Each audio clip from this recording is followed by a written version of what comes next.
Welcome to the episode of First Rodeo Radio. Today we are going from horses to horsepower, and we welcome on Justin Adaconis. Justin is currently leading the MX-5 Cup on the IMSA series. We go through the business model of motorsport racing, his journey into racing itself, and what his aspirations in the sport are. We hope you enjoy this conversation with Justin Adaconis. First Rodeo Radio, where the race begins. The homies have reached the starting gate, and they're off. Thanks for hopping on here, Justin. Yeah, thanks for having me. Really appreciate you taking the time. In the presence of the current championship leader of the MX-5 Cup, congratulations on the beautiful beginning to the season there. Yeah, thank you. It's been a really good year so far. I mean, it's just getting started, but we've got a big year ahead of us. Looking forward to getting to St. Pete in a few weeks. It should be a real fun one. But yeah, I mean, Daytona was awesome. Just getting that podium to start the year, and then getting a top 10 in the second race as well. Just all about consistency this year and this point forward. Yeah. It's my dad school wise, you're still in school. So my dad used to drill in me, you want to start strong with your first test and finish strong with your last test to kind of close things out. So you definitely started strong there. Is the first time I ever watched an MX-5 Cup race, and I'm in the car driving home, like getting into my parking garage, typing in the numbers to get into my gate as you guys are finishing, and all I see is you leading and then like just chaos ensuing. What's going through your head as you kind of enter that final straight of that race? Yeah. So, pretty much before we got to Daytona, I spent basically all the off season, a month or 2 months before Daytona, just watching every single MX-5 Cup at Daytona race they've had. I think they've been going there since 2021, about like 4 or 5 years of previous races, and so pretty much the main thing is that everyone leading on the last lap always gets screwed somehow in some way.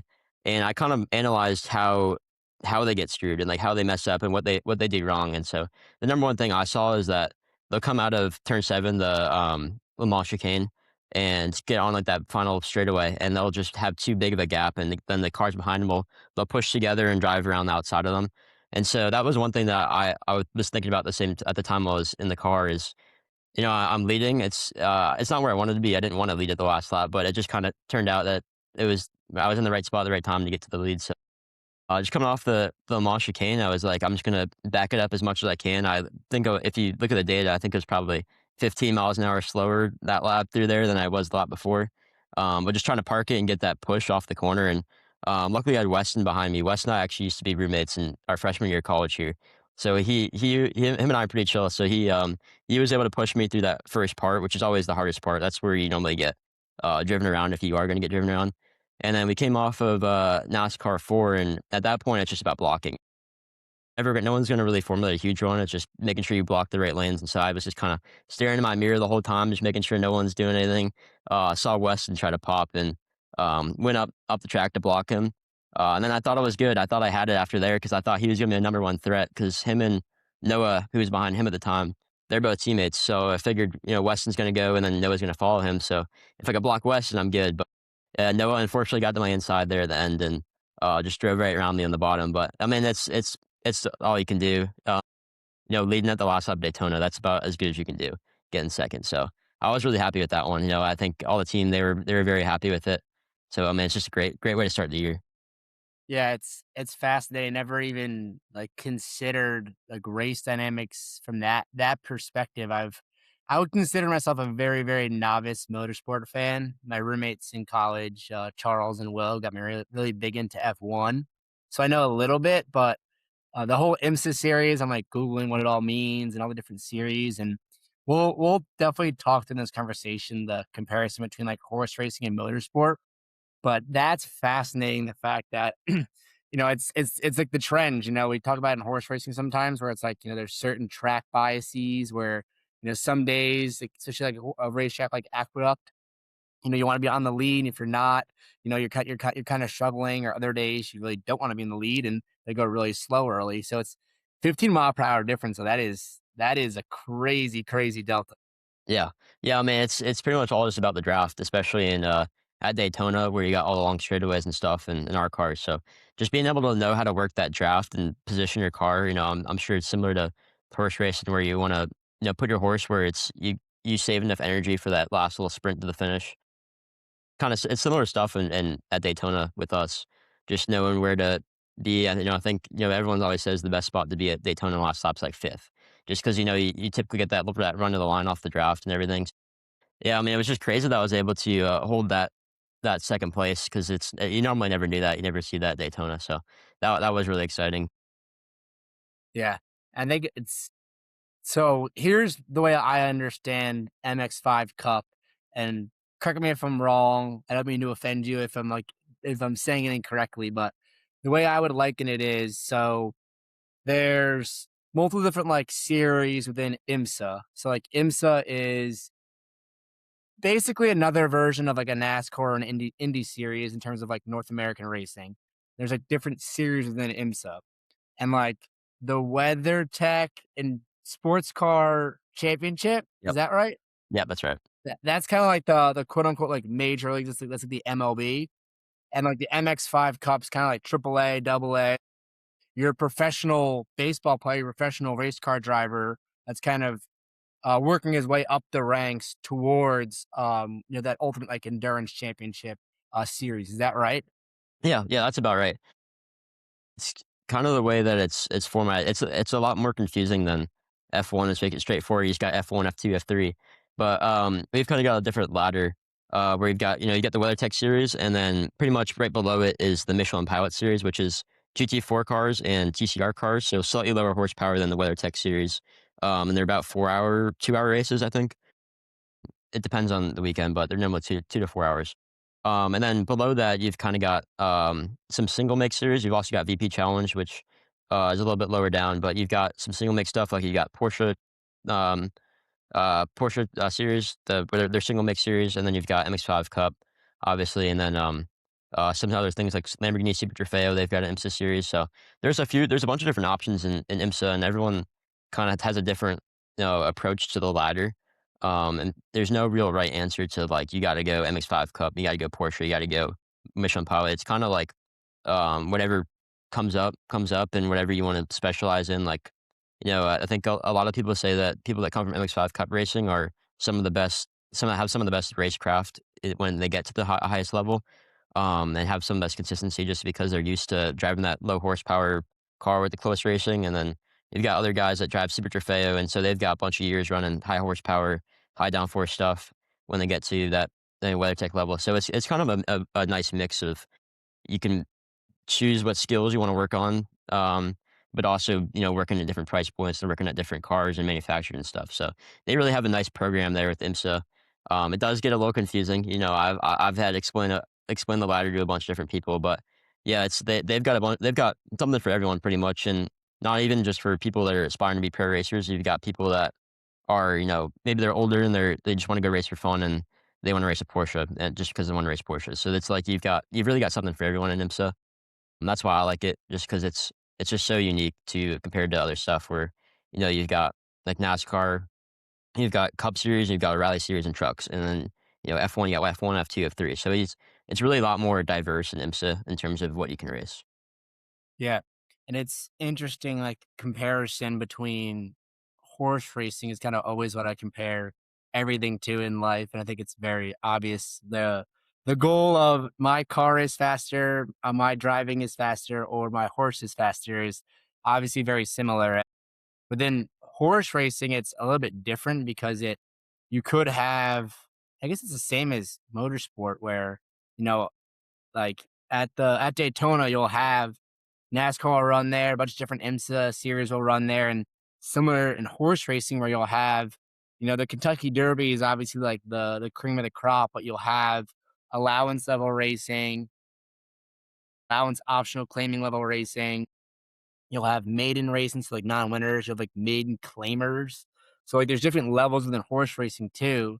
So it's something I'm often explaining too is okay, like we're not like we're claiming this horse for 20,000 guys. I know Rich Strike did it with 30 from a 30K claim to win the Derby, but he was also like the biggest long shot in 100 plus years. Yeah. So it's different levels to it. Yeah, yeah, for sure. Yeah, it's always really cool to see the comparisons between horse racing and motorsports. I know we've talked a little bit about it off the air about all that stuff, but I mean, it's just really cool to see. It's a very similar business model that like I think a lot of people don't realize it. I mean, it's just at the end of the day, it's racing. Racing's racing, whether you're racing a horse or a race car or what. But it's really cool to see the way that the business works on both sides and how they all like go together and compare to motorsports. Yeah, it might be. I kind of want to go two ways. I kind of want to talk about like what you're studying at school and the fact you're at school, but I also kind of want to press a little bit more on the business model side of things, just because like my own curiosity within IMSA. There's a different series, and I presume like Wellen or Whelan, or I'm gonna get roasted for my pronunciation of that, who's like sponsors the championship, puts up a certain amount of money that the teams are likely to like be like competing for in terms of like a pot. And then like there's race organizers, and I presume there's like some sort of like fee that like they pay MX-5 Cup to have the races, and then they make money based on tickets.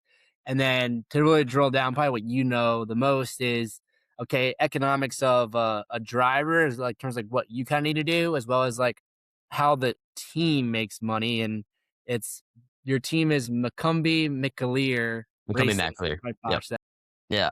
Correct me there on my pronunciations, and then if you break us down to the business model, it'd be pretty cool. Yeah, yeah. So from a series perspective, not a whole lot too sure about how the series makes like ticket sales and all that, what percentage they get. I know that from our perspective, we pay entry fees.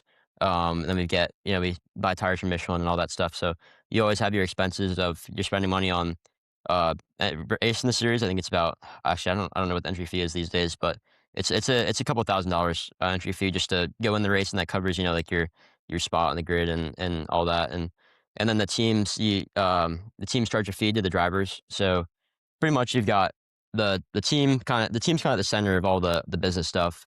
And then so then they pay the series for all their entry stuff and their tent space and all that. And then that kind of gets funneled down to the drivers. And so the drivers are kind of the one that foot the bill for pretty much everything team related. You pay your team bill. Then you pay, if you're renting a car, you pay rental bill. You pay for, you kind of pretty much have to salary a bunch of the guys on the team when you get to the higher level. So like for me right now, it's just kind of having a crew chief and some mechanics there. And then when they work on the car at the shop, you get charged for labor and all that. So it gets pretty expensive on that end, where all the stuff adds up. But the teams they primarily make money through the drivers and sponsors. If the team themselves have sponsors, like I know my team they've got a few sponsors that give them money, and then they can either use that to help upgrade like the shop or get more employees, or even just to take some money off the driver bill as well to help get some better drivers in. But yeah, it's everything pretty much gets funneled down to the driver, and then the driver brings sponsorship or family funding or whatever way they bring money. Teams don't really matter. They don't really care that much about it. Just as long as the money comes in, they're all good. Yeah, majority of it will be, sponsors or family, especially when you're a new driver trying to make your name in the sport, like kind of the position where I'm in now where you're making your name and you're making your way into it. A lot of it's gonna be family funding and just kind of what you can bring to just get to the level of you got the experience where you can make yourself worthy of the sponsors and other teams. Yeah, I mean, just primarily like the teams make all the money from drivers and sponsors, and then the series gets money from the teams, and then they also get money from promoters and viewership and their own sponsors. Like Wheelan pays a lot of money, I'm sure, to get the sponsorship stuff with MX-5 Cup. Yeah, and then the tracks make money from series renting them out, like IMSA renting them out for the weekend, or if you're going to go do a test weekend at Carolina Motorsports Park down here in South Carolina, you can pay them whatever money they charge to rent it out for a day. So I mean, there's a whole bunch of different ways that money flows in and out of the racing stuff. It's very complex, and but it all kind of funnels down to the driver and the driver side of things, which is really what's been driving up prices recently and driving kind of a lot of talented drivers out of it. The guys that don't have the funding, because the teams aren't really funding as much anymore. It's more mainly on the drivers nowadays to put up all the funding.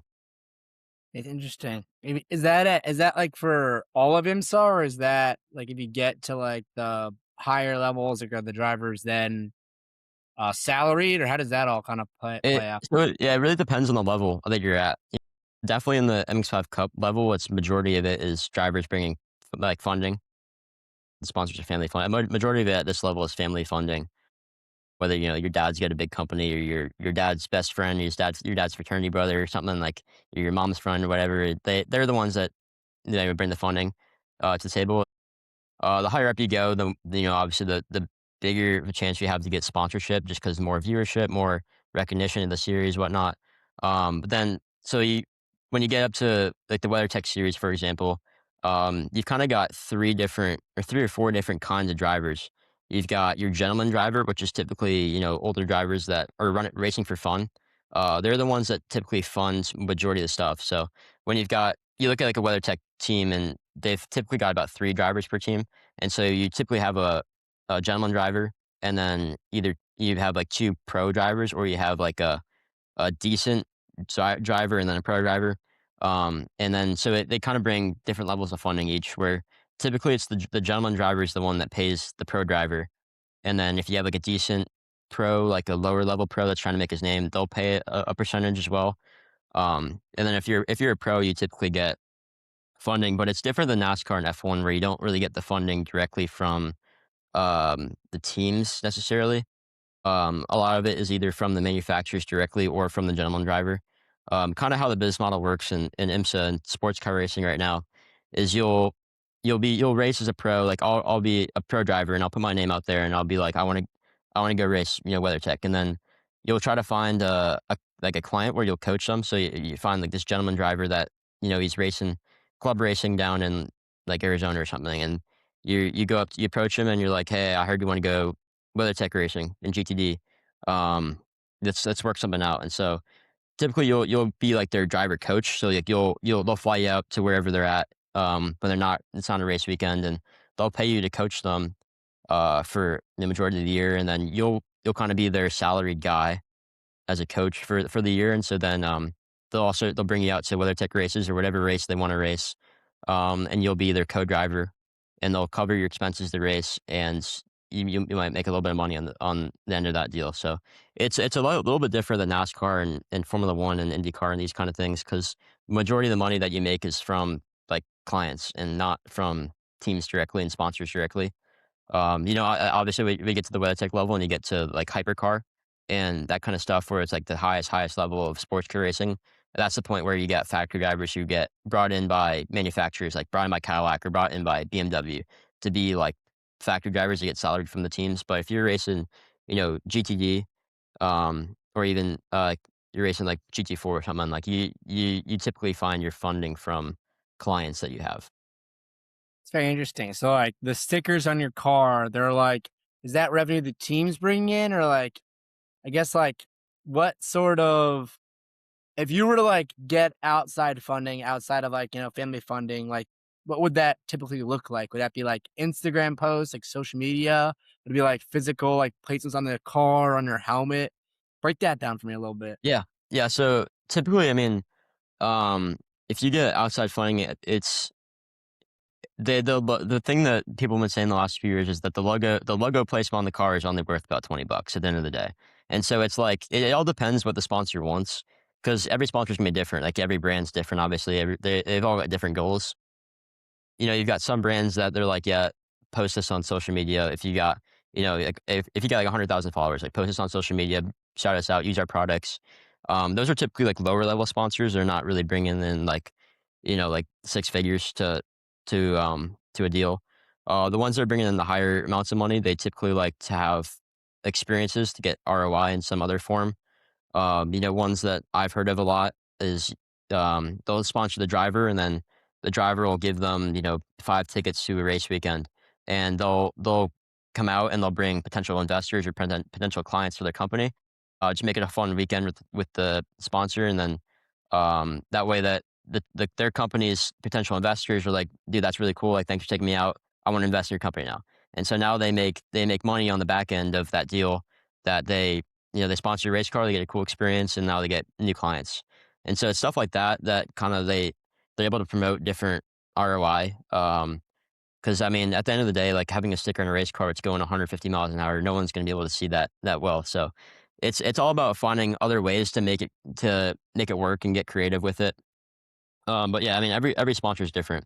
You know, you look at stuff in NASCAR, and some of them are about the experience, and then other ones are about like the brand image. So it's like you've got like Rolex, and or like Tag Heuer and Formula One now, where it's you're sponsoring Formula One, you're the official watch of Formula One. Now you're this high level design, like you're like this like super exclusive brand, and it helps you create value with your brand and promote your products.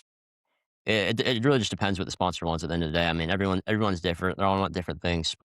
At our level, you have to get a lot more creative with it, just because you don't have that, you know, 10 million viewership every week. You know, we still get a good amount of viewership. I mean, we had I think about 200,000 views at Daytona, so it's you still get a great viewership, but it's you have to get a little bit more creative with it with your deals, just because it's not as well known, and so it's not like you can go email the marketing director at some random company and just be like, "Hey, race MX-5 Cup, come sponsor me," and they'll just be like, they'll either ignore you, or be like, we have no idea what that is. We don't want to do that. So I mean, you have to get real creative with it at this stage. Yeah, I mean, a lot of the funding from like the sponsorship side of things, the sticker is just the last resort type of deal. It's kind of like you put all the other steps together, and then you're like, yeah, I'll just throw a sticker on my car just to make it legit. Yeah, I mean, it used to be different. I think back in probably about the 80s and 90s, the sticker used to mean a lot. Like it used to be, you got because you look at like stuff like Good Wrench, and it's like you've got Good Wrench on Dale Earnhardt's car. Everyone knows that company. But I think nowadays it's really not tied to the driver as well as it's more tied to the viewership in the series and the exposure that you get. The the sponsor on the car doesn't mean as much anymore. Yeah, I know, like, my uncle, he, runs a marketing company for, like, pharma companies, basically, and they've, like, started dipping their toe in, like, sports marketing, and a lot of it around, like, NASCAR is, like, oh, like, you'll get to go on the pit, like, pre-race, like, it's a lot of it's kinda like you saying, it's, like, way more experience driven and way more of, like, entertaining clients and, like, networking sort of things and kind of like the intangible things that you kind of get by sponsoring a team. It's honestly kind of very similar. The reason why you'd own racehorses too, uh, compete, and then just it's a really cool way to network too. But it's interesting because it's like the business model of horse racing. I'll nerd out if you want to hear it for a second. So the kind of like the dirty secret of like horse racing is like a lot of it now is sounds negative, but it's the truth is like they've just done a really good job of lobbying governments to ensure legislation is like in getting a certain amount of the gambling dollar in every state funneling back to horse racing. So, in the 70s and 80s when horse racing was booming, it was the only legal way to gamble. Even before the state lottery is really the only thing you could gamble on in the US, from my understanding, was horse racing. And the jockey club at one point governed it all, and, with that, it came, having a centralized like unit to govern is, I think, missing now in horse racing. Basically, what happened was there was some dispute in New York, and like there was all this like quasi state actor kind of thing, and like who's allowed to dictate. And now it's all based upon the states kind of hold their own legislation. We'll just leave it at that so we can go further into the weeds. But basically, what happens now is so horse racing, like it's all funded by owners and gamblers. Those are your two, elective groups. It sounds like in the IMSA series, it's mainly owners, and Yeah. I'd be curious to know like the structure set up in terms of like who's getting the dollars and cents from the how much the series are getting from the track. Like, I guess they're paying the tracks to rent it out. So how much like the tracks are like lobbying to have races, because obviously that's an economic boom too for like those areas. Um, but in horse racing, it's like owners, gamblers. Like gamblers really fund everything, which is pretty crazy. Owners have thrown a lot of money too. Like They call it the sport of kings. People don't get into horse racing to make money. It's a very, very difficult game to make money. There are strategies now because purse structures are so good, and there's always different like breeding things going on too behind the scenes. But basically, like the money that you're competing for at every race is really what drives a lot of horse racing, and that's funded through gambling. And a percentage of that, when you bet on horse racing, you're not betting against the house, you're betting against the public, and the tracks take a certain percentage of each betting pool. So if me and you both threw $100 into, the win pool at Churchill Downs, you had horse one, I had horse two, I made $200 in the pool, you know, the track would take 40 bucks. And then if horse won and you had it, you'd get 160 back. So in a sense, you'd win like 60 bucks in that scenario. Matt's all jumble, but in a sense, that's the way it works. And those per accounts used to be only funded through just gambling. And at one point, the racetracks in New York were like the largest tax revenue for New York State. It was that big. And now things have kind of shifted. And now, like, the percentage of the purse money is not just funded by the gambling dollar, it's also funded by slots and casino games that horse racing's lobby basically said, hey, like, we own gambling in the state per se. Um, you have to give us a percentage of your casino earnings in order to be running. So it's interesting to see how like the business model, and I like have watched some YouTube videos on like the history of F1 and kind of how it all kind of came to be.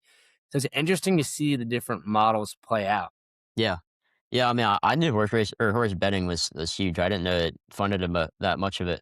That's really cool. We don't have that aspect of it in racing, at least not yet. I mean, I think it's definitely grown. I think there's NASCAR and F1 betting. It's grown a decent amount in the last few years among some platforms. But yeah, we don't have any of that yet. It's all just the owners that are funding a majority of it. You know, the owner that owns the car charge a guy to rent it out, or they lease it to somebody, and then it all goes down the line. But yeah, that's really cool that it's all funded, or it's majority funded through gambling. You know, Yeah, I think it's that's a great model, I guess, to base it off of. You know, because I mean, it makes fans entertained as well as funding the you guys to get into it. So that's real cool. yeah, it's definitely unique. I think gambling's got a bit out of hand now with Kalashi and all this stuff Yeah, that in the weather. I think it's probably a bit of an epidemic. I think it's probably not a net positive on society, but we'll digress. yeah, Think what might be cool, so kind of broken down kind of where you're at now, but I think your origin story I think is super unique. So maybe you kind of want to get into what sparked your initial, passion to pursue uh this. yeah, yeah. So I started. I think it was my eighth. It was either my seventh or my eighth birthday party. I think it was my eighth. But I had a birthday party. It was a indoor go kart track near me back home in Connecticut, and it's called On Track Karting. And so I did my birthday party, and I mean, I thought it was real cool. Like I had never been good at anything in sport. Like I played a bunch of sports. I played about every single sport you could play, and I was about as bad as you could be at everything. You know, I'm a small guy, so I couldn't play football. I was not athletic enough to play lacrosse. You know, baseball was just awful. So pretty much everything I was terrible at, and I finally got on this one thing in karting, and I was like good. Like I figured it out pretty quick, and I was just, like a good driver, and so it really just interests me a lot to have that there, where it's like, finally something I'm good at. I could do this, and I ended up signing up for one of their race leagues that winter, I think, and just did a bunch of like indoor karting leagues, and I met a bunch of real cool guys there. One of them is even one of my best friends still now, Rowan, and they I really learned a lot through that indoor karting stuff. It took a like pretty much carried my me up to where I'm at now. Um, so I did some of their leagues and ended up winning a few championships down the years. Got invited twice to race in Italy from the Saudi World Series, which they kind of it's not a weird format, it's just a unique format where they kinda have points for different indoor kart tracks, and it's, across the world, not even just the US, across the world. And so, they take, top drivers from every country pretty much, and I got invited for the US 2 years in a row, and that kinda was what kicked it off for me of like, yeah, I can do this, like, this is something I gotta pursue now. And so, one of the guys at the indoor kart track, um he told me about this outdoor track called Oakland Valley Race Park up in New York. And so they're like, "Yeah, you should buy your own go-kart, you should go race there, like, that's how you take the next steps in this." And, my dad's never been in racing, he's a big car guy, he's never been in racing, so he really had no idea what he was getting himself into. But he was my mechanic all through karting. But we bought our own go-kart, went up to OVRP, and we went from there. I mean, that track was one of the most competitive club racing tracks in the country. We had guys that are racing in IMSA, like WeatherTech and all these like high level IMSA series now, and not even just IMSA. Like we had a guy that raced in Formula Two last year, Max Esterson. He's racing IMSA WeatherTech now. But we had like Chloe Chambers who raced in F1 Academy for a few years, was very good in that.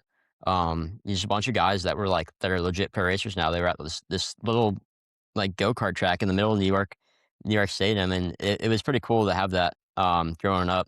But I learned a ton from that. I raced there for about 2 years, and finally ended up winning my first race at that track. So that kind of gave me some motivation. We met a team there, Mike Doty Racing, and then they were doing national karting at the time, and so they were like, "Yeah, you should come with us. We'll take you to Las Vegas in the end of 2019." And of course, it's the biggest go kart race in the world. And so it was a big jump for me to go from indoor karting to club racing to now I'm doing this international karting race in Las Vegas, in the parking lot of the Rio Hotel, which is it's such a cool race, but it's huge. I was racing against like Kimi Antonelli, uh, a bunch of guys that are on that same path to F1, and Connor Zilic, who's big time Cup guy now, NASCAR Cup guy. And it was a stacked field, but I had no business being there at the time. But I think I finished like 17th out of 60 carts. So I mean, not bad. Like it was really not bad. We were pretty happy with it. And then from there, we decided in 2020, yeah, we'll just go full time with national karting and just pursue it. So we ended up switching over to the X30 junior class that year, which again was very competitive. I think we had Connor Zilic was back in that year. Brent Cruz is racing NASCAR Riley Series now with Joe Gibbs. We had a few other guys that were are legit like pro racers now that were racing in that series. So again, super competitive stuff at the time. But my first race weekend, it was right after COVID because COVID shut down the first half of the year. We came back in June in Newcastle Motorsports Park in Indiana, and I think I finished fourth that weekend out of 30 something go karts. Beat a lot of really good guys, and so that was another time where I was like, we got to start pursuing this like a lot, and this is legit. We re-raced the rest of the year in X3 Junior, and so karting's it's a little bit confusing. So it's very separated in terms of the different series. So you've got the SCUSA, the Supercars USA series, and they've got their own like pro series, and so it's called the Pro Tour. And they've got 3 races throughout the year. And then you've got the United States Pro Kart Series, and they've got I think 3 races throughout the year. And then you've got kind of one-offs. You got the Super Nationals, which is the race in Vegas. You've got the Amy Gray National Championship, which is in Mooresville, North Carolina, and then you've got a winter series. And so we didn't really have a whole lot of funding at the time, so we only ran 3 races in the year. I think we ran four, including Vegas. But so we were going up against like these big name guys like, running 3 races a year. My dad's my mechanic, and we've got my engines are built from my friend's dad and his barn car like down the road. So I mean nothing against those guys. They build great stuff. My dad's a great mechanic as well. But it's just when you're going against guys that are spending all this big money getting the best motors, and they've got best mechanics and everything, and you got your dad and your friend's dad's like engines on your cart, and you're going against Connor Zilic and Brent Cruz and these guys, and you're doing well. You're like getting up there with them.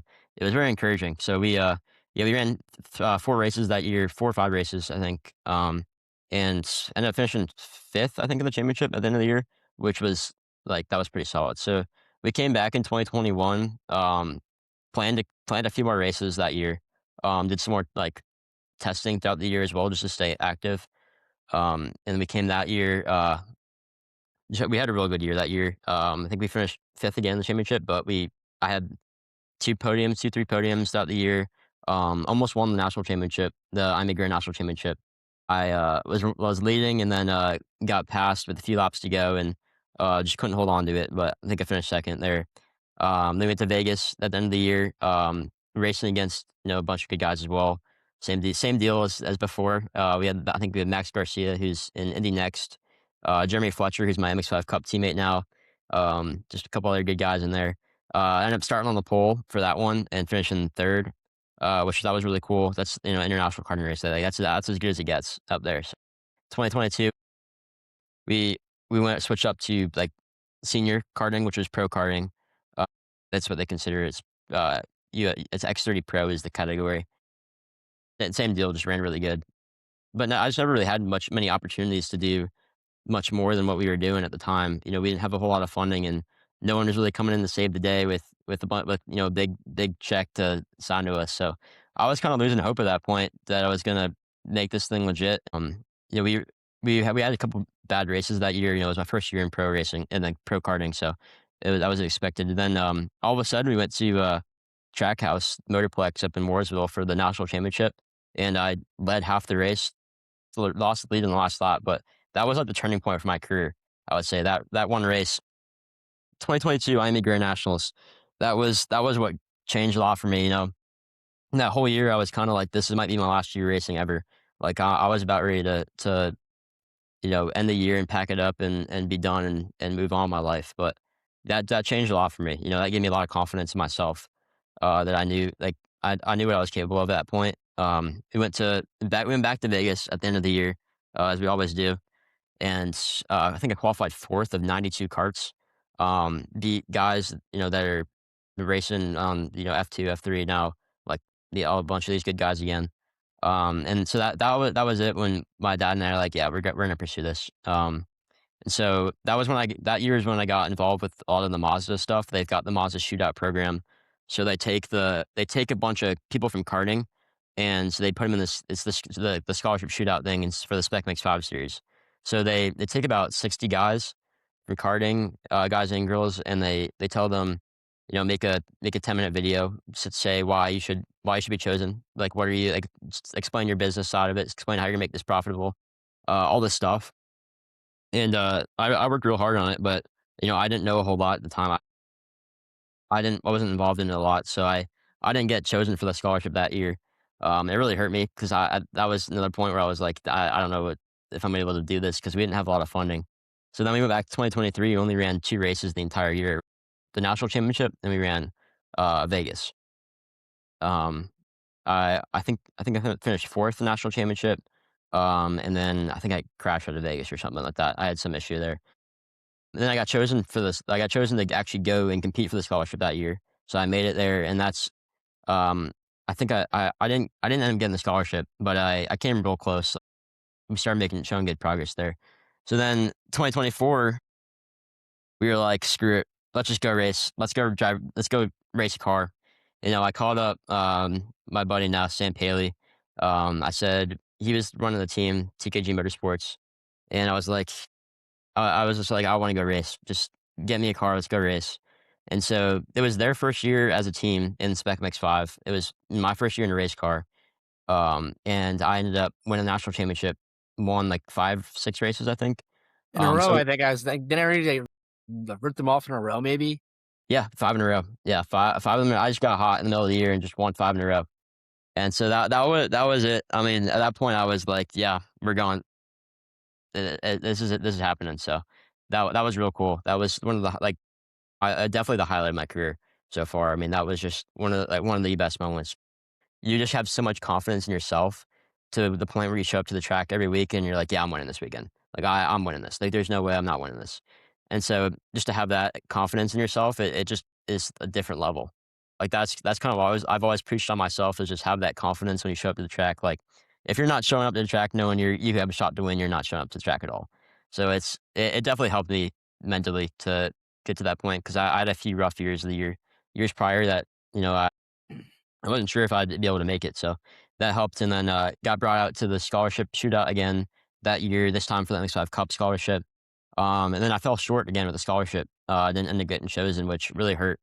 I just made too many mistakes at the shootout, driving-wise. They do a lot of grilling on, your, like, driver skill and stuff and consistency. I would just took too long to get used to the car, and I was just wasn't as fast as I could be and as fast as I knew I could be, and so it definitely hurt to come up short in that. But I knew my potential, I knew what I was capable of, and so we kept our head down and we called Stephen McAleer, I knew from way back in the club racing, club karting days. He had a team there, so I called him up. We put together a deal for 2025 last year to race an MX-5 Cup, which was, in my opinion, my first like big break in racing, getting this full year deal to race, IMSA and pro racing, and I was super excited to get to it. Uh, no, I mean it was a great learning year. It was a ton of fun learning MX-5 Cup and learning how to race it. We didn't have the year we wanted, or the year that we knew we could have. We had a couple incidents between crashes and throughout the year, and some motor failures as well, and that really hurt our final championship spot. But we knew we had the pace for it. I mean, got a pole there, got a podium, led a bunch of laps, so we knew we had it. And then talked to them again this year, came back on a deal to come back this year and compete. And so now here I am leading the championship next 5 Cup. We've got a ton of confidence in ourselves and the program that we've built. We think that, we're going to be one of the favorites for the championship this year. We knew that going in through the winter. That's kind of what we've been talking about all winter. Is that this is the year? Like if any years for me is the year, I got to prove it. This is the year. So I've got a lot of pressure, but a lot of confidence on myself that I'm going to perform and I'm going to win races this year and hopefully compete for a championship. They give out a lot of prize money at MX-5 Cup. I don't know if you've taken a look at it, but they gave out $250,000 to the winner of the series, so and 6,000 to the winner of each race. So they do a lot, and that money goes a long way. So that's kind of the necessity for me right at this point is trying to win that championship. That is a very, very, very crazy way to get to where you're at today. And I think it's amazing story. I think kind of what like stands out to me is like like the persistence to like, all right, like you're 8 years old, you just had fun at a birthday party, and now like it's I don't know, how old are you now? Like I'm 20, 20. 20, like Yep. 12, like 12 in 12 years. That's actually pretty crazy. It's like how fast like things have happened, as well as like my thought is, okay, like the more game reps you have, the more race reps you have, the more consistently you're running, I'm sure the better, your skills get refined. So the fact you are where you're at, like kind of despite the fact that you don't have as, you know, didn't have the ability to have as many, you know, at bats per se, like in like, racing while you were younger is super duper impressive. It's kind of just like in a sense, like a raw skill that you're just starting to like really hone now. So it's, I give you so much credit. That is an amazing like underdog story too. I think people don't realize like I learned when I first was starting Formula One, like what a pay driver was in F1. And it was like kind of frowned upon, like, oh, this guy's not that good, blah, blah, blah. They're so very good. I figured out, but you realize like in America, you probably don't realize, like, how big the scale of what, like, an F1 is until, like, you go to a weekend and it's like, "Holy crap, this is crazy." And you realize to do that all around the world. The karting series over there are, like, crazy. From what I know, it's, like, on a whole nother level. Like, Yeah. maybe you can touch on, like, growing up in Connecticut, right? Yep. Yep. So, like, when I think, like, NASCAR, I think, like, race cars in the US, like, I think North Carolina is kinda like the hub that I think of. Maybe you could touch on, like, growing up in Connecticut and how, that shaped you. Obviously, like, that track in New York State was crucial. Like, are a lot of the guys that are running NASCAR, like, coming up from North Carolina? And, like, maybe you could touch a little bit upon, like, how being from Connecticut shaped your experience racing. Yeah, yeah. I'm actually surprised because there's a lot of people from Connecticut that are in like pro racing now, which I've always been surprised about that. And I think back in the day, like back when NASCAR started, it was everyone was from North Carolina. Like everything was North Carolina or like Daytona Beach. Like everyone's kind of from those two areas. But nowadays, I mean, there's guys from everywhere, but mainly still from North Carolina, and a little bit from California. But there's a good amount of guys who are from Connecticut. I think I don't really know what it is about it. There's a lot of, short tracks, like oval racing short tracks that are there. There's not a lot of road racing stuff. We've got Lime Rock Park there. That's a nice road course track, but there's not really a whole lot around there. But there's a lot of guys like I know, one guy from in NASCAR is in racing the Daytona 500 next week or this weekend. Anthony Alfredo, he went to my high school, so that's pretty cool to see that. And we got Neil Verhagen who just won the Rolex 24. He's from my town as well. So like, there's a bunch of these guys that are out here in racing like pro stuff, and they're from Connecticut. Even from my town. But like Joey Logano is from Connecticut. Ryan Preece is from Connecticut. Santino Ferrucci is from Connecticut as well. So there's a good amount of guys. Like you look down the NASCAR like field and you look down IndyCar, and all these guys they're from Connecticut, man. There's a lot of Connecticut representation in the sport. So I'm surprised about it, but I don't really know what it is. I moved down here to North Carolina, wanted to pursue my degree in school, and also to be down here in Charlotte and get that hub of motorsports and all the manufacturers down here. But yeah, I mean, a lot of guys just come from Connecticut. I don't know what it is. It's crazy. Yeah, touch on what it's like your day to day. Like, give me your schedule. You guys ran, was it last weekend or 2 weekends About two ago? weeks ago, I think. Yeah, so give me like what the schedule is like. Like, when did you arrive down in Daytona? What did you tell your teachers? Like, what's kind of going down? How does those dynamics work? Yeah, yeah. Typically, I mean, I used to tell my teachers back in high school, like when I would race karts, I would just be like, "Yeah, I'm just gonna go, race karts in Indiana this weekend. I'm not gonna be in school." Surprisingly, my high school teachers were the ones that cared. I had a physics teacher my junior year of high school. No hate to her. If she somehow finds this, she was a great teacher, but she was not very happy about me going racing all the time. Like there was one time, I mean, I wasn't even gone a whole lot. Like I think I missed like 15 days, and she like called my mom and was like, "Yeah, we're gonna have to fail him at a physics because he's missing too many days." So we had to fight that one. And that one got a little annoying, but they didn't end up doing anything. But I have college professors. I mean, they've been very chill. Some of them I don't even tell that I'm leaving. I just leave and don't go to class and figure it out myself. I mean, as long as I get the work done, I get the work done. And but school a lot of days, or a lot of times these days are all online stuff. Like, obviously have your lectures in person, but a lot of the work and stuff is posted online. So it makes it easier for me to do that. But yeah, Daytona. I think I flew down Tuesday morning. We had a track walk that night. So, and we had driver meeting and photo shoot and stuff that night for media stuff. And so I flew down Tuesday morning. It's about a whole week of class, which it sucks sometimes, especially that it was like the first week of the semester. So I missed like the first intro to all the units and everything. But yeah, I flew down there, and we get down there, just go drive the track, meet the team, say hi to all the guys. If I got new teammates, just greet them and go around the paddock, talk to some of my friends that I haven't seen in a few months, and all that stuff. And then we had a track walk, so we'll take all our drivers on the team and our team personnel, whether it's engineers or coaches and all that stuff. We'll go walk the track, and typically the engineers will take notes of like they'll note down like the points of like the GPS points and stuff for the data, and they'll check like track temps and stuff and all that data and information stuff. And then the coaches and the drivers will go down and they'll walk through and be like, just write off reference points for stuff.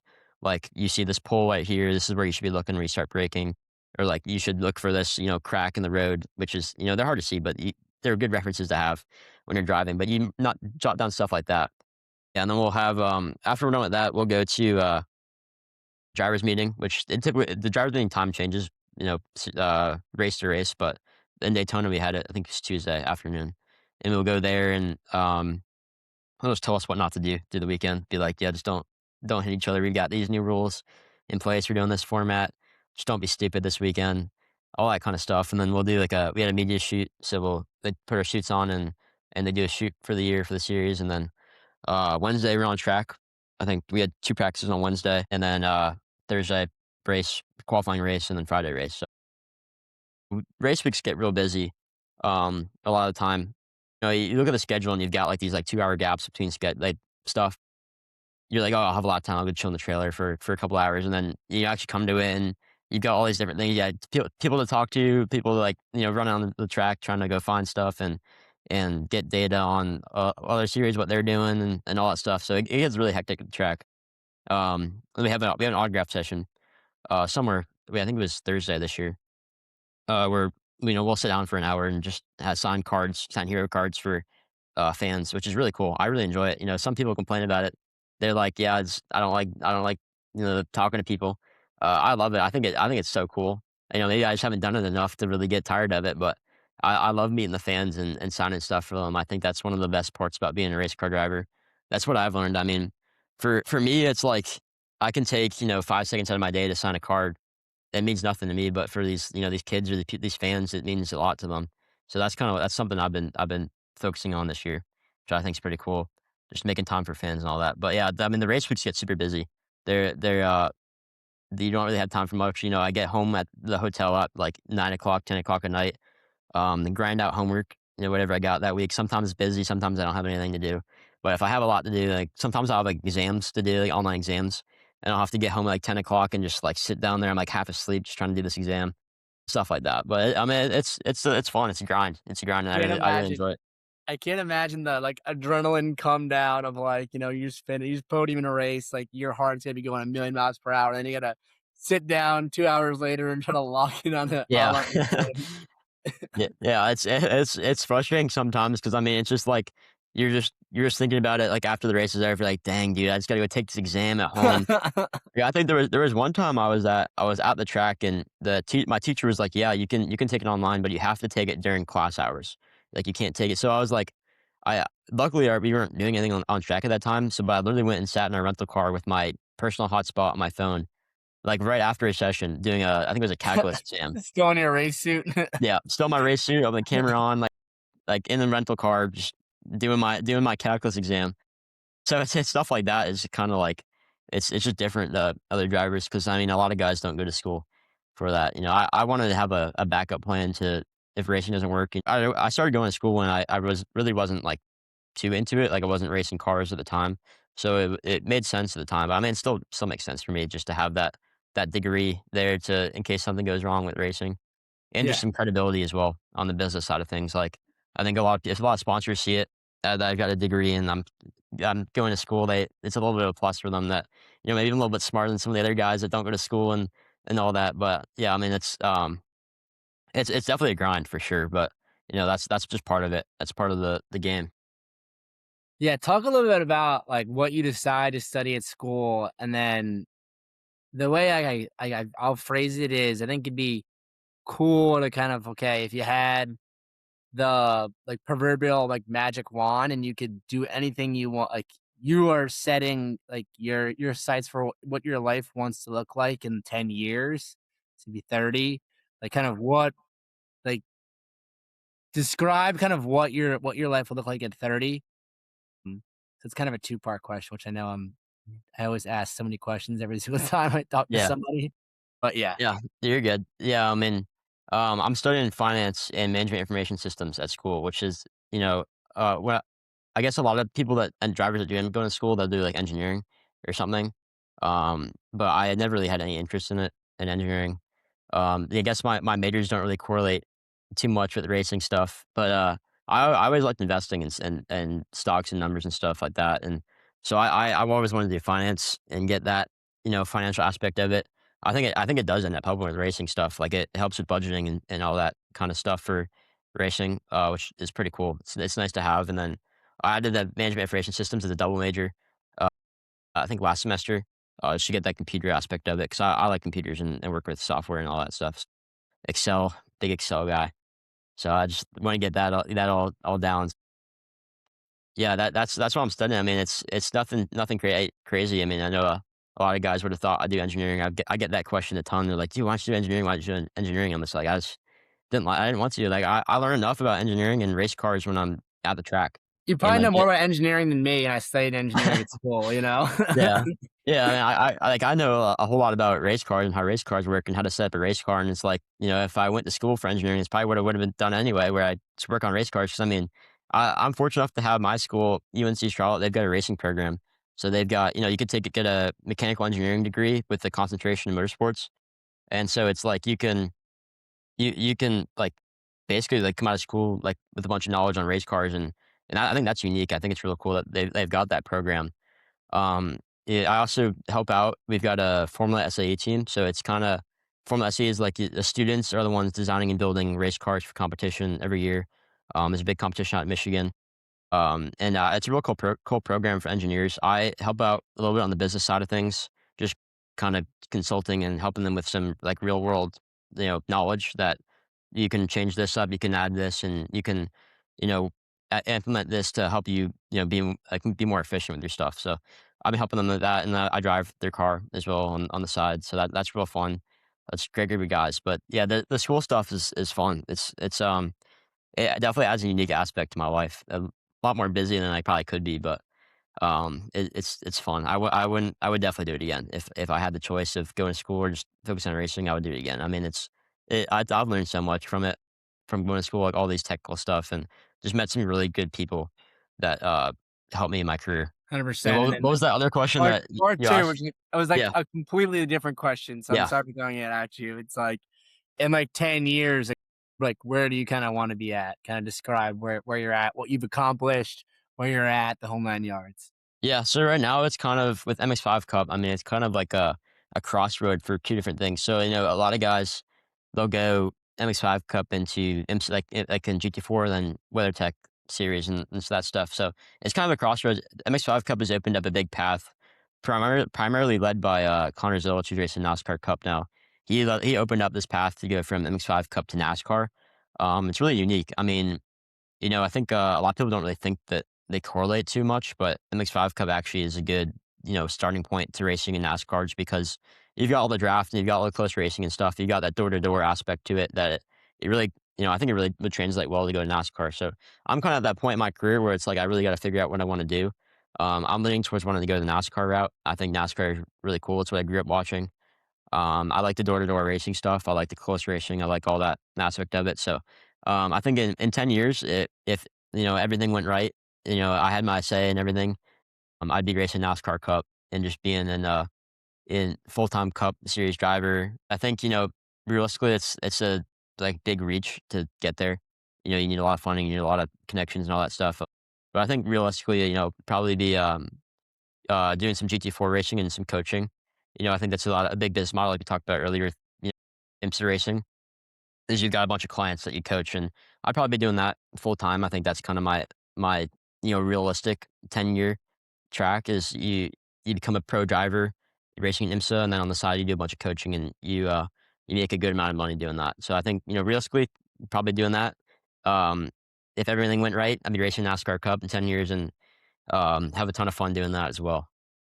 Well, we'll celebrate 1 year.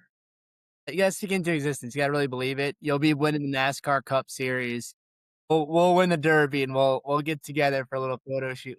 That's really cool, and it's very interesting too. Like I think it's quite unique to have the professional avenue there of it, like being through coaching. Because I feel like even like where you're at now, it probably creates a culture on the I don't know if you call it like the grid, like F1 of like you need to kind of hone that like coaching is a skill. So it's interesting that while you're, getting good at driving, which is one skill, you're also having to consider, okay, like I'm sure in the back of your head, like I think you mentioned Sam before, if he I don't know if he's like still coaching you or whatever. I'm sure like part of what you're doing is like digesting what he's saying to you, but it's also like reverse. You're also trying like reverse psychology. Of, okay, like if I was in Sam's shoes coaching me, like what would I do differently? How is he coaching me? Like what do you think I should do? The whole 9 yards. Yeah, yeah. I mean, that's exactly what you do. Like, I think when you're young and you're in karting, you don't really think about it.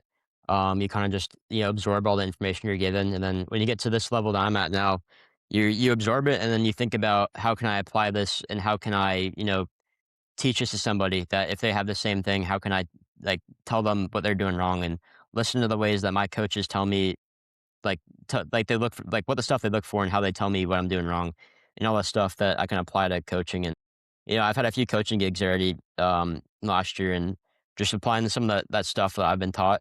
It's it's really cool like that you can kind of reverse engineer everything and teach what you've been taught your whole life. But yeah, that's a big aspect to it. I mean, it really makes the drivers be less of a like less of like a just driver and more of a business person and more of like a outgoing kind of talk to everybody. kind of deal. Because I used to be like that when I was first came out of karting. I would just kind of go and race and sit in the trailer and just hang out with myself and wait to go back out on track. And then last year, pretty much, I was now I'm in IMSA. Made that more my goal to go out and talk to more people and make more connections. So I've gotten a lot more connected in the IMSA paddock the last 2 years, to where just trying to set up these coaching gigs and try to make some income from that to help offset some costs for uh, their actual driving, and hopefully end up getting a full time gig with it. Yeah, I think it's very similar to horse racing, where you'll see anybody that works in horse racing like wears a bunch of different hats, and I think it creates like good humans in a sense. Like I think it forces you to be very holistic about your development, in terms of all these different facets of life itself, like kind of learning how to sell, how to network, how to coach somebody, how to take harsh criticism, how to give harsh criticism. Like it's so much of life that could be learned around horse racing or um, motorsport as well. So it's pretty cool, like that being like the conduit, as well as I'm sure it sounds like it's the same in motorsport as it is in horse racing, where it's like you go to a track for like a race day, like that's kind of like you're trying to get crowned, you're trying to win a race per se, but it's you're competing against a person next to you, but like you even mentioned it, like the race, the guy behind you was a former roommate or something. So it's like it's a friendly competition in a sense where it's like, you show up and you have like the camaraderie as well, which is really cool. Yeah, yeah. I mean, at the end of the day, like the actual driving aspect of being a driver is 10% of the gig. It's 90% of it is making these connections and selling yourself, and really building a brand for yourself is the big thing that I've learned. I mean, it's been a bit like a lot of learning these last 2 years of how can I improve myself to be more than just a driver and bring all this value to sponsors and partners and all that stuff. And it's really about building your brand and making connections with people and trying to advance yourself that way. Because I mean, you're really nothing without your personal brand in racing. It's like if you're just a driver, you're just a driver to these people, and there's no value to it. If you can finish, fifth in a race, cool. Like, no one's going to care about that. They're going to care about your value that you bring to it. Obviously, the results bring a decent amount to your value, but a majority of the value is what you bring off the track, and whether that's just being nice to people or going the extra step to help out sponsors and bring a bunch of value to them. So that, I mean, it's a big part of racing. It's so much different than other sports. I think it's a big thing in professional sports, but I don't think it's as big. You look at these guys in the NFL, and they've obviously got their own brand, personal brand and stuff. But for the most part, they're just athletes, and their value is based off what they do on the field. And these you got a quarterback who's making $100 million because he's 100 million. He's worth $100 million on the field, not because he's the most marketable guy. He doesn't have to be all that marketable. I mean, I'm sure they are. They don't have like that's not part of their big part of their value. Then you look at race car drivers, and a lot of the value from a race car driver is because of their marketability and because of their value off the track. And then a small sliver of it is their ability on the track. So it's just a big difference from other sports to bigger sports in terms of the drivers and how they make their money and how they can grow themselves and promote themselves.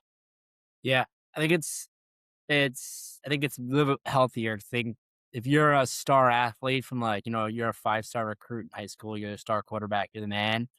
Like it creates these humans that are like very I do in a sense feel for them, because I think it's difficult to like every room you walk into, everyone's staring at you. Like I went to high school with Carl Towns, who was like first overall pick in the NBA. Big like and like every single classroom he's in, like everyone's eyes are on him. Like there's definitely an inherent pressure that you're brought up with in a certain way that you have to carry yourself, and that can get people's heads different ways. So it's sounds like drivers a little bit more holistic in the way that they're brought up. But Yeah, I'm very much looking forward to helping to promote the Justin Natakonis brand here for sure. I think you're an exceptional young man. I think you're very, very impressive the way you carry yourself. This has been a ton of fun. We'll definitely hop on here again at some point. I think it was cool some of the things we went through in terms of like how motorsport is set up and kind of the series, how you got started. I think it's been a really fun conversation, and we'll build on this for sure. We'll get some clips together, the whole 9 yards, and looking forward to getting you out to a racetrack and a horse racetrack, and I'll, Ryan and I are gonna try to get up to, Indy in September and try to buzz around a little bit and kinda get to know your world. I think there's a lot we can learn from each other and a lot that is, just kinda just leading with curiosity. I think it's just super cool to kinda see somebody doing what you're doing. I think it'd be very, very cool to kinda watch the journey. Yeah, yeah, man, it's 2 completely different worlds, but at the same time, they're very similar, so it's really cool to see both sides of it and how they compare, but, yeah, I mean, I really appreciate you having me on here. I've had a ton Yeah, of fun, it's my first ever podcast I've filmed. I had a ton of fun, I didn't really know what to expect with it, but it's always really cool getting to share my story and my perspective of it. I haven't really been able to do that a whole lot yet, so it's having that, free platform to kinda share all my thoughts, what's going on in my career. It's great, so I really appreciate you having me on and taking the time out yeah. to, talk with me. We gotta finish with rapid fire though. Yeah, You're not yeah, done quite that's yet. all So good. I got 5 questions here. They all should be, one word or short phrase to kind of put a bow on things here. So if you're Yep. ready, we'll get started. Yeah, let's do it. All right. So this is a question I ask everybody is favorite track. And usually it's favorite racetrack and still a racetrack, but it's a little different for you. Yeah, my favorite track's, St. Petersburg. It's such a fun street course. Racing's awesome there. They were going there soon, so that's number 1 for me for sure. It's a good teaser going into it. All right. Favorite, like everyone's got, like their dream like road car. What's your like, dream road car? I mean, I'm pretty basic with it. I would probably say a Porsche 911 GT3 RS. They're awesome cars, sound awesome. Probably I would say probably a 992. I mean, I love the 992 generation, so that's it for me. I'm pretty basic with it though. Love it. All right, favorite, like, I'm assuming you've, like, gone to different, like, race weekends that you weren't competing in. What's, like, a favorite race weekend for you? So, like, for me, it's, like, Kentucky Derby, like, that is what I aspire to, like, be a part of in terms of, like, owning a horse in there. What is, like, your favorite, like, race weekend experience that eventually you hope to be part of? Yeah, definitely the Daytona 24. Like obviously I raced there the Thursday, Friday before, but I stay for the Saturday, Sunday afterwards because it's such a cool event. And so just being there and seeing all the fans, there's like a billion people there. Like it's insane. Just seeing all that stuff and all the drivers and everything. That's definitely number 1 bucket list for me is racing there. That's another, like, similarity between horse racing and motorsport is, like we've had a horse win at Churchill Downs, but obviously it was on like a Friday afternoon. It was raining. It was like not Derby weekend at all. So Yeah. it's cool. Like these venues are like it gives you a taste of it and kind of wants you like to aspire a little bit more too. That's very cool. All right, last two could be racing related, could not be racing related. I'll let you go with it where you want to go.